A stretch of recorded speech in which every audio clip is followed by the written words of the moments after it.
Praise the lord. ఈ నెలకై దేవుని వాగ్దానము. యెహోవా మీ పక్షమున యుద్ధము చేయును.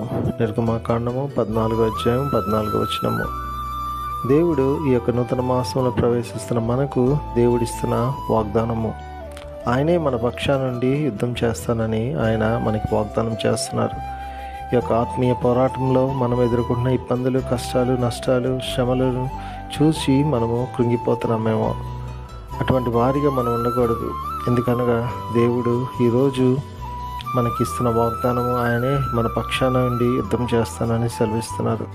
కాబట్టి ఆయన యొక్క వాక్ మీద విశ్వాసం ఉంచి ఆయన యొక్క వాగ్దానాన్ని చేతపట్టుకొని ఆయనే మనతో ఉన్నారు, మన పక్షాన యుద్ధం చేస్తానన్న ఆ యొక్క వాగ్దానాన్ని చేతపట్టుకొని దేవుని వైపు చూస్తూ విశ్వాసంతో మనం ముందుకు సాగిపోయి దేవుడిచ్చే ఆశీర్వాదాలు పొందుకుందాం. అటువంటి కృప దేవుడు మనందరికి అనుగ్రహించునుగాక. ఈ వాగ్దానము మనందరి జీవితంలో నెరవేరును గాక. ఆమేన్.